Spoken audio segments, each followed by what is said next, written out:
Hi, welcome to Solomon Says, a division of Hebrew Wizards. I'm here to teach you everything that you need to know about being Jewish so that you too can become a wizard.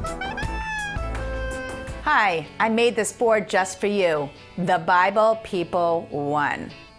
So, who are the Bible people in this one board? So this is the book of Genesis, which is the first book of Moses in the Torah. And these are the cast of characters. And I'd like to describe to you a little bit about the first people in the world. And the first people in the world were Adam and Eve. And if you remember, they were put in the wonderful Garden of Eden and unfortunately listened to the serpent, ate from the tree of knowledge, and unfortunately they were cast away. And they had two sons, Cain and Abel. And their sons competed for God's attention, each bringing a sacrifice to God. And somehow Cain believed that Abel's sacrifice was a little bit better, became jealous, and what happened was he killed Abel. And God called down to Cain and said, "Where is your brother Abel?" And he said, "Am I my brother's keeper?"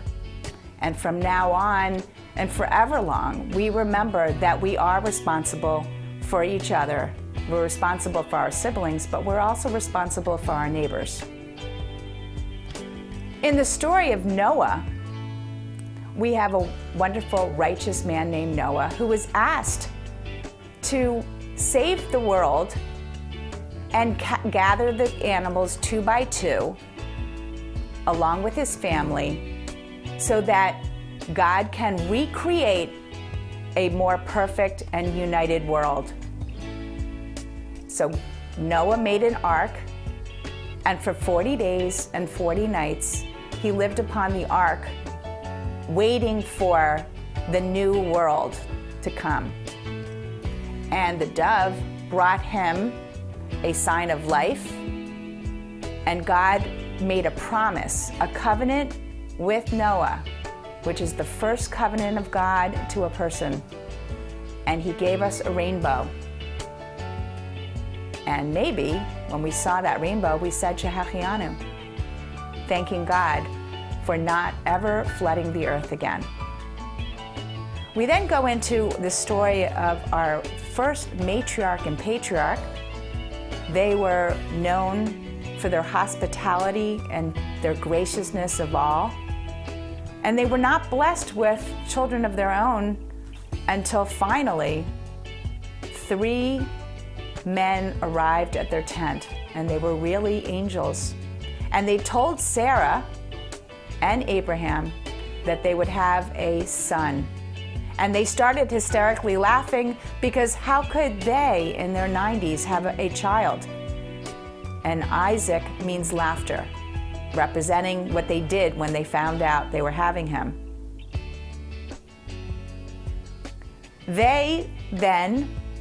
Abraham was tested by God.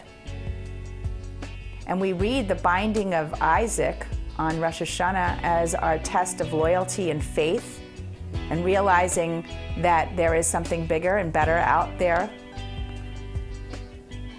And God asked Abraham to sacrifice his only beloved, wonderful son, Isaac.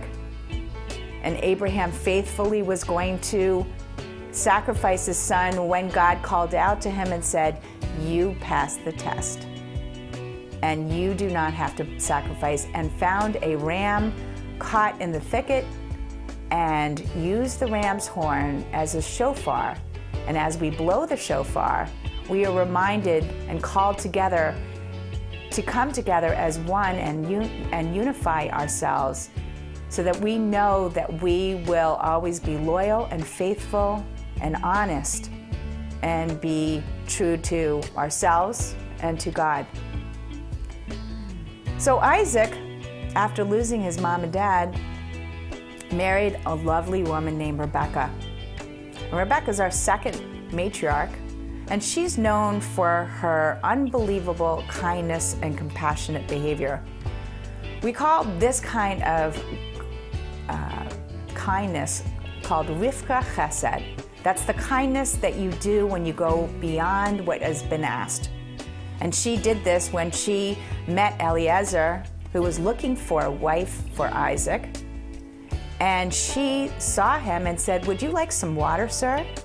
And he not only had water, but he said that he had 10 camels, and they were thirsty too. And she immediately brought over 100 pails of water to the camels so that their tummies were full of water and they can last in the desert many, many weeks. So she is known for her unbelievable compassion and kindness. And then we have the story of Jacob and Esau, the twins that were so different. Esau was a hunter and Jacob was the cook, and so much more like his mother. And one day Esau was hungry. He was so hungry he was willing to trade his birthright, his owning of the land and his patriarchal blessing. And he wanted to trade it for a bowl of soup. That's how hungry he was. And Jacob accepted it, and they traded. But one thing that Jacob did not have the right to take was the blessing. And he tricked his father into blessing him with the honor of being the next patriarch. When Esau found out, he was furious, and Jacob had to run away. And he ran away for 20 years because he was so fearful that what he did was wrong. He tricked, and his brother was very angry. So Jacob ran away with the blessing and the patriarchal right, and he fell in love, amazing relationship with Rachel. But she was the younger sister, and his uncle, Laban, was not going to give Rachel to Jacob. So he tricked him, trickery follows trickery, and he married Leah because a veil was cast over Leah. He didn't realize that he had married Leah. So he had to work another 7 years, a total of 14 years. Jacob worked for his uncle Laban in order to finally marry Rachel. But in the meantime, he had over 12 children. He had 12 sons and 1 daughter. And his sons with Rachel were the very last sons. He had Joseph, who became Jacob's very favorite son because it was Rachel's first son with him. And he gave him this amazing coat, the coat of many colors, as a symbol of his affection. But as a result, all of the brothers were furious with and jealous of the fact that his father favored Joseph.